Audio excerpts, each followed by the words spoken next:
저는 종종 시인이 되는 것이 참 좋겠다 하는 생각을 가집니다.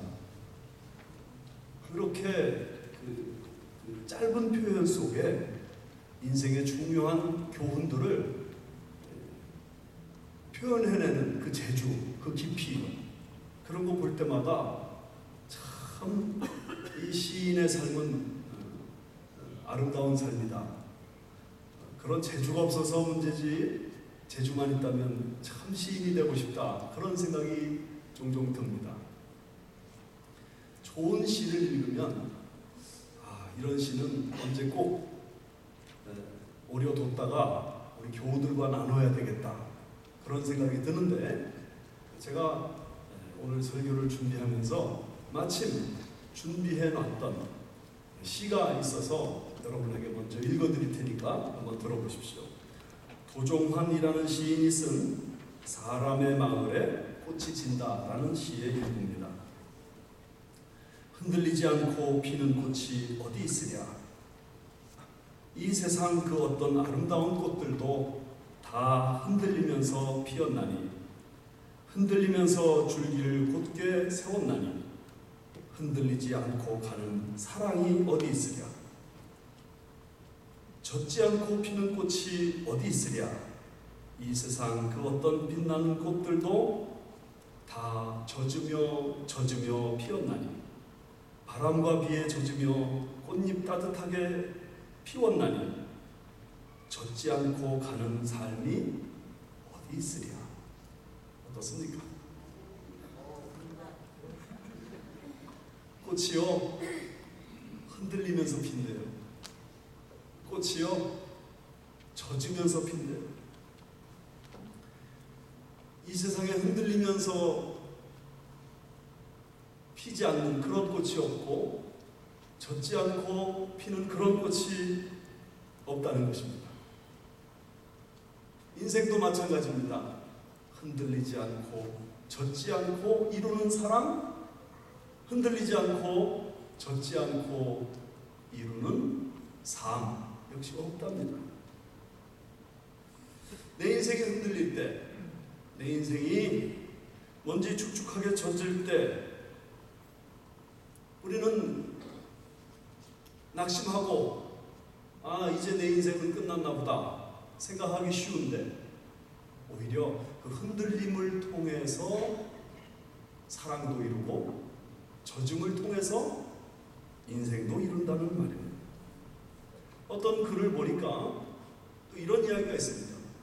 그 꽃이 흔들릴 때 그 흔들음이 펌프질이 되어서 그 뿌리에서 자양분을 훨씬 더 힘있게 빨아올린다는 거예요.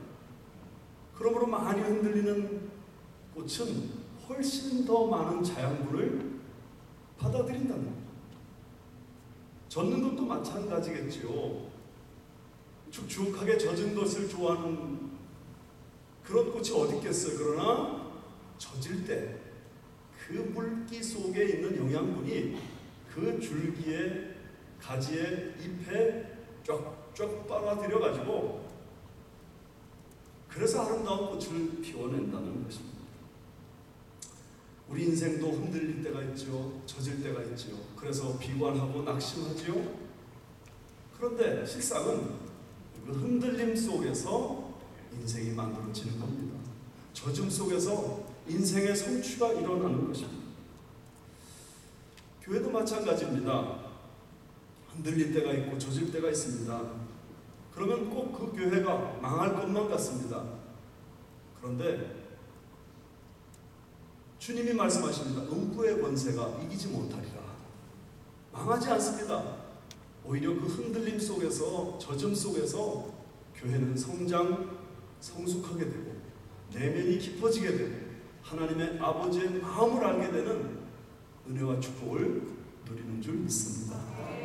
창세기에서, 성경 전체에서 그 인생이 가장 흔들렸던 사람, 한 사람, 푹 젖어가지고 이제 아무런 가능성 없다고 생각됐던 사람 한 사람 고르라고 한다면 여러분 누굴 고르시겠어요?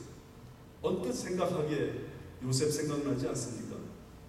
요셉은 그 아버지에게 아주 독특한 사랑을 받았던 아들입니다.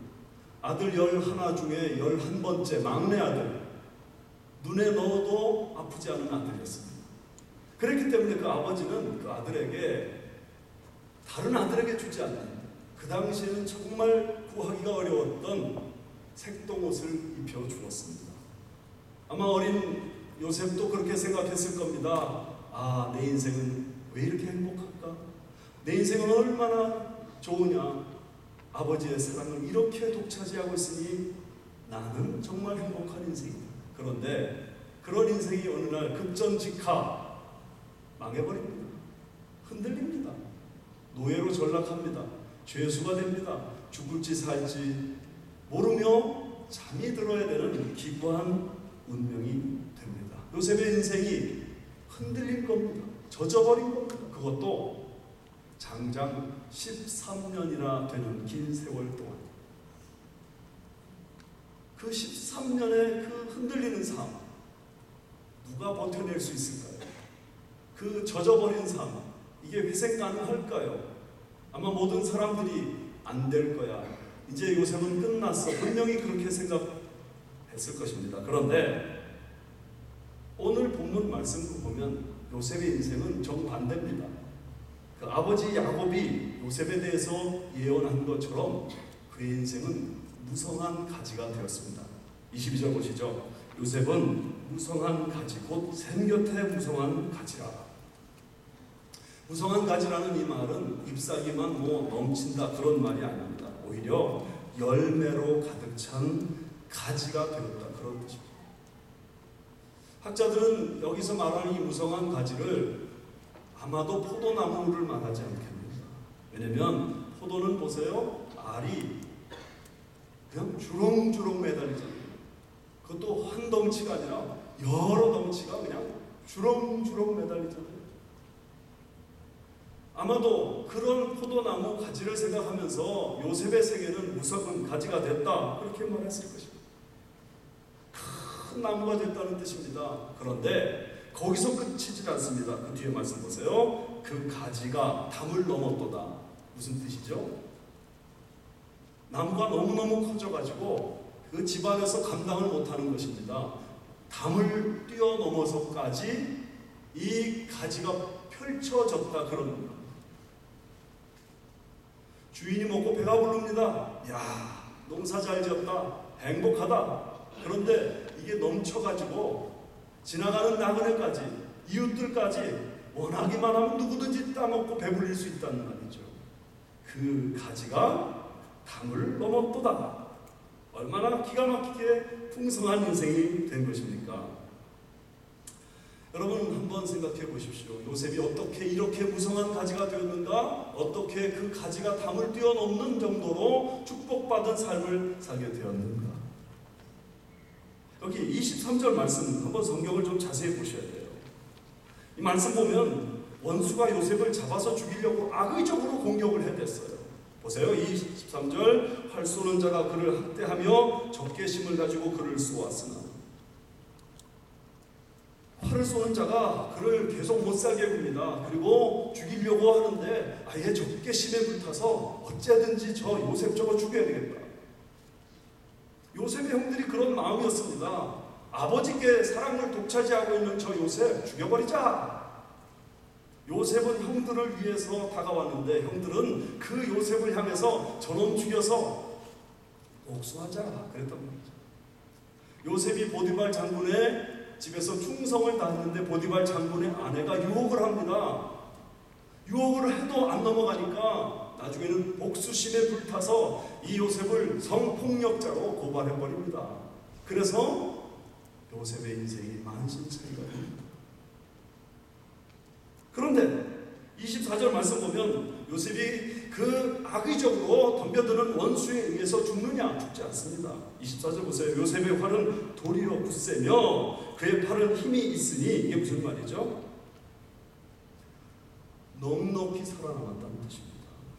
굳셉니다. 그의 팔이 힘이 있습니다. 죽이려고 했지만 여유있게 원수를 따돌리고 요셉은 살아남는 정도가 아닙니다.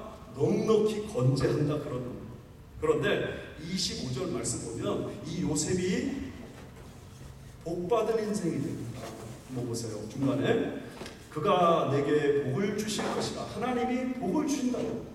그러면서 이렇게 설명합니다. 위로 하늘의 복과 아래로 깊은 샘의 복과 젖먹이는 복과 태의 복이로다. 하늘로부터 하나님의 복이 쏟아져 옵니다.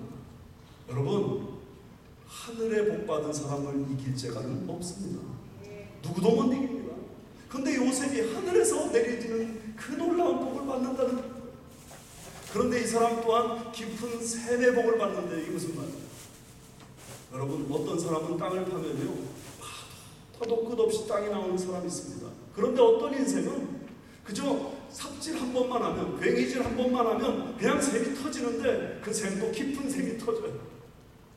고대 이 시대에는 그야말로 땅바닥에서 물 솟는 깊은 샘이 터지는 것이 가장 큰 축복 중에 큰 축복인데, 놀랍게도 이 사람 요셉이 땅을 파기만 하면 거기서 그냥 깊은 샘이 탁탁 터지는 거예요. 그 다음에 말씀 보면 출산의 복을 받습니다. 그래서 요셉이 당대에 하나님의 복을 받을 뿐만 아니라 요셉의 자녀 손 만만대대 이르기까지 하나님의 축복이 이 가정과 가문에 흐르는, 이 복을 이길 사람이 누가 있겠습니까? 26절 말씀은 조금 어려운 말씀입니다. 그래도 한번 들어보시죠. 내 아버지의 축복이 내 선조의 축복보다 나아서 영원한 삶이 한없음 같이 이 축복이 요셉의 머리로 돌아오며 그 형제 중 뛰어난 자의 정수리로 돌아오리로다. 요셉의 아버지 야곱이 받은 그 축복, 야곱은 어떤 축복 받았어요? 에서는 제거하고 야곱만 하나님이 각별한 은혜로 붙들어 주셔서 그 세계가 복된, 그 야곱이 받은 축복을 요셉이 받는 겁니다. 뿐만 아닙니다. 정수리에까지 돌아온다 했으니 요셉은 여러 형제들 중에서도 가장 탁월한 형제가 되는 축복을 받습니다. 요셉이 어떻게 이렇게 복이 넘치는 사람이 됐을까요? 어떻게 그 흔들리는 꽃과 같은, 그 젖은 꽃과 같은 요셉의 인생이 이렇게 복을 받아가지고 무성한 가지가 되고 그 가지가 담을 뛰어넘는 자리까지 나가게 됐을까요? 어떻게 그렇게 됐을까요? 오늘 성경 본문에 답이 있습니다. 22절 말씀 보세요. 나무가 풍성한 열매를 맺으려면 어찌 해야 되죠? 여기 말씀 보세요. 요셉은 무성한 가지 곧 어디에 있는 무성한 가지? 샘 곁에 있는 무성한 가지. 할렐루야. 샘 곁에 있으니 저절로 무성한 가지가 되는 겁니다. 예. 샘에서 그 자양분이 쫙쫙 올라오는데 그거 먹으면서 자라는 나무가 어찌 열매를 풍성하게 맺지 못하겠으며 어찌 그 가지가 담을 뛰어넘지 못하겠느냐 말이죠. 우리 인생도 마찬가지입니다. 우리 인생의 축복이 그 복을 내려주실 수 있는 그분에게서 쫙쫙 올라오기만 한다면 어떤 인생도 승리하는 인생이 될 수 있습니다. 그 샘을 여기 24절의 중간에 이렇게 설명합니다. 이는 야곱의 전능자 이스라엘의 반석인 목자의 손을 힘입음이라. 내 아버지의 하나님께로 말미암나니 그가 너를 도우실 것이요 전능자로 말미암나니. 좀 복잡하지만 내용은 이런 겁니다. 전능하신 하나님이 샘입니다. 전능하신 하나님이 샘이 되어서 그 샘 곁에 있는 이 가지가 무성한 가지가 되게 만들어준다. 여기 전능이라는 단어가 여러 번 나오는데 이 전능하신 하나님, 이것을 히브리 사람들은 엘샤다이 그렇게 불렀습니다. 한번 따라하시죠. 엘샤다이. 엘샤다이는 어떤 뜻이에요? 전능하신 하나님. 사실은 이 내용을 보면 4번이나 중복돼서 전능하신 하나님을 다른 표현으로 강조할 뿐이지, 전능하신 하나님이 샘이 되셔서 그 샘 곁에 있는 자는 누구든지 무성한 가지가 된다. 누구든지 그 가지가 뛰어넘는 그 축복을 받는다. 아무리 흔들리는 꽃과 같은 인생이라도, 아무리 젖은 꽃과 같은 인생이라 하더라도 샘 곁에 뿌리를 두기만 하면 누구든지, 할렐루야, 누구든지 아무리 못난 사람이라도, 아무리 부족한 사람이라도 복이 넘치는 인생, 하늘의 복을 받는 인생, 깊은 샘의 복을 받는 인생, 자녀 출산의 복을 받는 인생, 머리가 되고 뿔이 되지 않는 이 축복을 받는다는 겁니다. 그러므로 여러분, 인생의 성패는 어디 있습니까?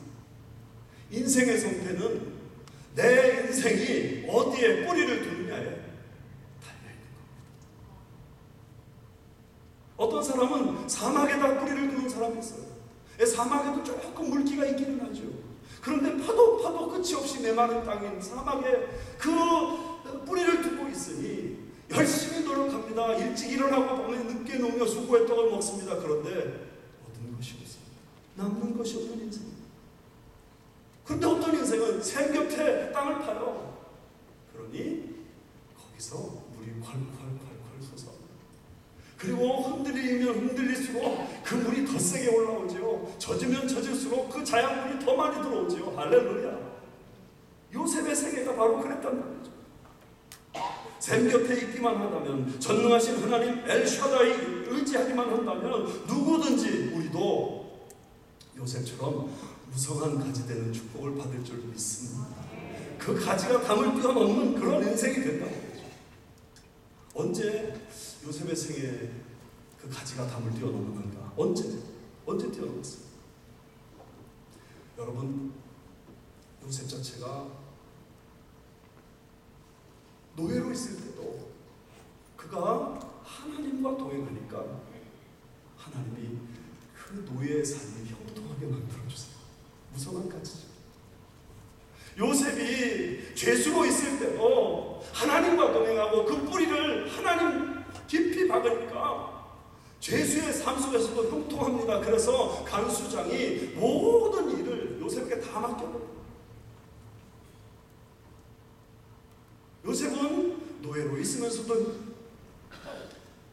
무성한 가지요, 죄수로 있으면서도 무성한 가지였어요. 그런데 그것이 자기에게만 축복이 되는 게 아닙니다. 보디발이 축복을 받았습니다. 그 죄수가 있는, 노예가 있는, 요셉이 있는 그 감옥 전체가 다 축복이 됩니다. 그때 담을 뛰어넘는 겁니다. 그런데 결정적으로 담을 뛰어넘는 사건이 성경에 나옵니다. 야곱의 가족 70명. 그들이 기근을 만나 죽을 지경이었습니다. 그런데 요셉이 국무총리가 됩니다. 그들을 다 불러 애굽 땅에 머물러 고센 땅에서 살게 만들어 줍니다. 온 세상이 다 굶주리고 있는데 그들은 배불리 먹습니다. 그러니 그 가지가 그 가족이라는 거기까지 뻘쳐져가지고 70명이 다 사는 축복을 받았습니다. 그런데 여러분, 놀라지 마세요. 70명이 산 그것이 끝이 아닙니다. 하나님 분명히 말씀으로 약속하셨거든요. 너의 자손이 하늘의 별처럼 많아지리라. 너의 자손이 바다의 모래처럼 많아지리라. 할렐루야. 그런데 그 70명이 400년이라는 세월을 지나면서 앨리스트 200만 명이 됩니다. 그래서 그들이 출애굽할 때 출애굽기 1장 7절의 말씀에 보면 이렇게 설명합니다. 이스라엘 자손은 생육하고 불어나 번성하고 매우 강하여 온 땅에 가득하게 되었더라. 이스라엘이 매우 강하여졌습니다. 번성했습니다. 그 수가 엄청나게 많아졌습니다. 누구 때문에? 요셉 때문에. 요셉이 샘 곁에 뿌리를 굳건히 박고 있으니까 하나님이 그 요셉의 그 가지가 담을 뛰어넘게 하셔서 유다 이 히브리 백성들 200만 명이 함께 복받는 축복을 누리게 된 것입니다. 그뿐인가요? 그 가운데서 이제 후로는 메시아 예수 그리스도가 오십니다. 요셉이 샘 곁에 뿌리를 깊이 둔 그것을 통해서 사실은 우리 예수님 오시는 길을 예비하는 축복을 누리게 된 것입니다. 그뿐 아닙니다. 창세기 41장 말씀 보면 온 세상이 흉년이 들었을 그때에 요셉이 샘 곁에 그 뿌리를 둠으로 말미암아 전능하신 엘샤다의 하나님을 의지함으로 말미암아 그 흔들리는 꽃과 같고 젖은 꽃과 같은 그 인생이 하나님을 굳건하게 붙잡자 애국 국민 전체가 다 삽니다. 이게 가지가 뛰어넘은 거 아니에요? 뿐만 아닙니다. 거기 성경 말씀 보면 각국이 다 굶주렸다고 했으니 그 당시 근동 지역의 모든 사람들이 요셉이 하나님을 붙잡음으로 말미암아 그 축복을 함께 누렸습니다. 요셉의 인생이 흔들릴 때, 노예로 흔들리고 죄수로 흔들릴 때 그의 가지가 그 담을 뛰어넘을 것이라는 사실을 누가 상상이나 했겠습니까? 그러나 그가 인생의 샘 대신 하나님 곁에 굳건히 전능하신 엘샤다의 하나님과 함께 있음에 그 가지가 담을 뛰어넘었습니다. 오늘 우리는 영광스러운 이 땅 감사 예배를 드립니다. 하나님이 우리를 위해 큰 일을 베푸셨습니다. 정말 감사하죠. 저는 지난 한 주 매우 분주하게 지내면서 그러면서도 하나님 앞에 계속 같은 기도를 드렸습니다.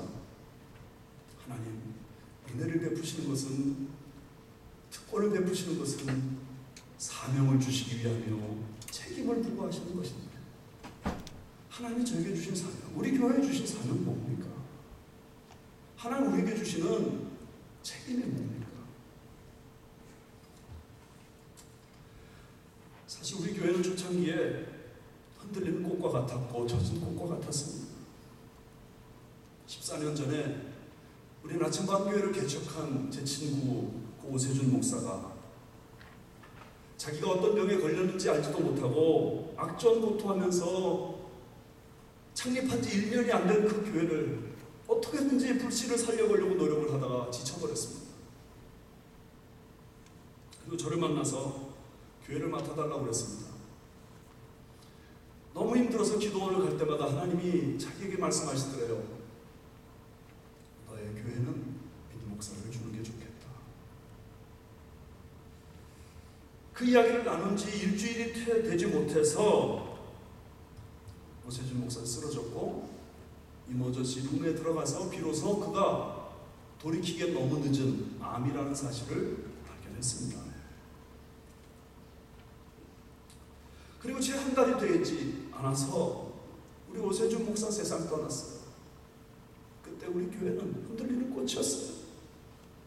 젖은 꽃이었어요. 제가 교회를 맡은 다음에도 우리 교회는 몇 번 흔들렸습니다. 그 위기를 당할 때마다 저는 이렇게 생각했습니다. 이 흔들리는 꽃과 같은, 이 흔들리는 젖은 꽃과 같은 우리 나침반 교회 제대로 갈 수 있을까?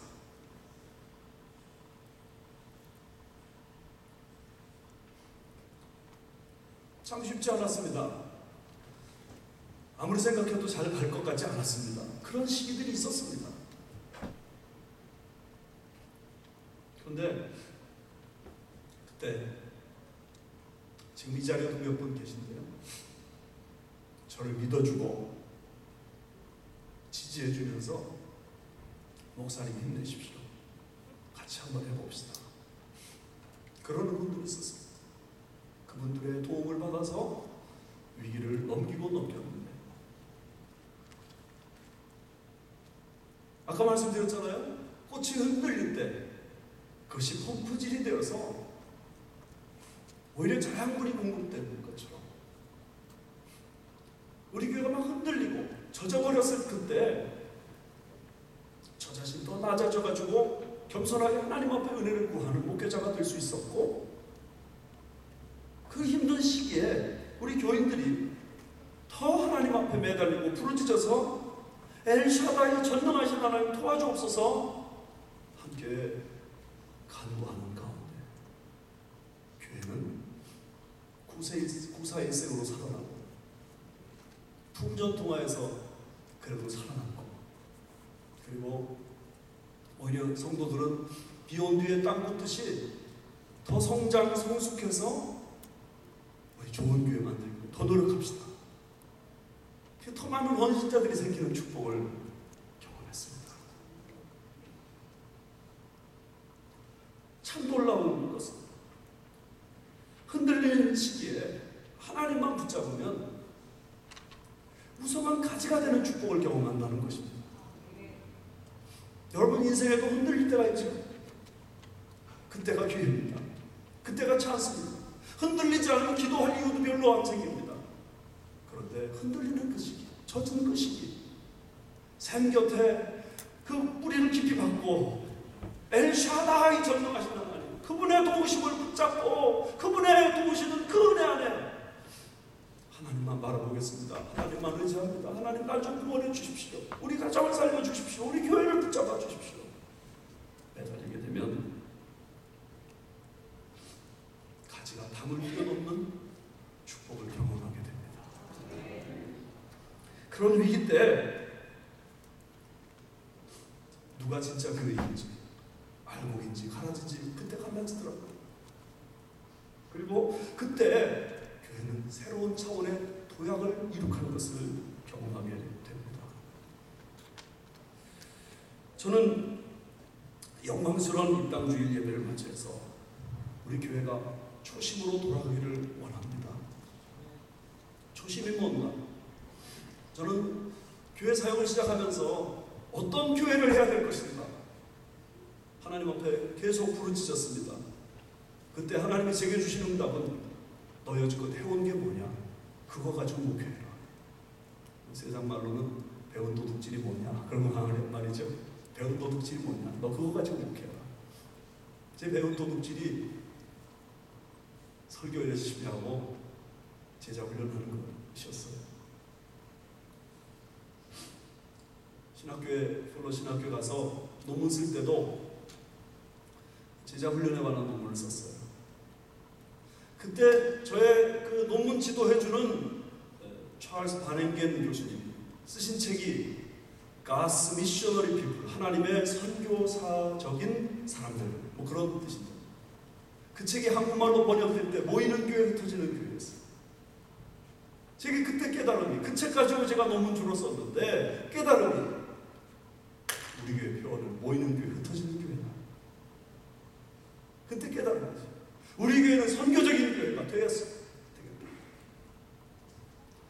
얼마 전에 그 표현이 좀 어렵다는 표현이라고 말하는 분들이 있어요. 그래서 모이는 건 좋은데 왜 흩어지냐? 흩어지지 말고 모이고 또 모이는 교회 하자. 그렇게 말하는 분들이 계셔요. 그래서 좀 쉽게 하기 위해서 기쁨으로 모이고 충만하여 흩어지는 나침반 교회, 그렇게 하기로 작정을 하고 몇몇 유인물들에 집어넣어 봤는데 집어넣고 보니까 그 본래 의미가 상실돼요. 선교적 교회라는 의미가 좀 약해져요. 그래서 안 되겠다. 다시 모이는 교회, 흩어지는 교회로 바꿔라. 이제 우리 교회 나오는 모든 유인물 모이는 교회, 흩어지는 교회. 열심히 모여서 사랑하고 예배하고 하나님을 섬기고 흩어져서 사명 감당하는 교회. 그래서 가지가 담을 뛰어넘는 교회. 우리만 잘 되는 것이 아니라 우리 다음 세대를 책임지는 교회. 우리 교회만 잘 되는 것이 아니라 이 브레아 지역을 책임지고 오렌지 카운티를 책임지고 미국을 책임지고 세계를 책임지는 교회. 뭐 작은 로컬 처치 지역교회가 무슨 역할을 그렇게 크게 하겠습니까? 그러나 적어도 우리에게 지워진 그 일만은 감당하자. 그래서 우리 자녀들을 위해서는 100% 코리안, 100% 아메리칸인, 100% 리얼 크리스찬을 만들자.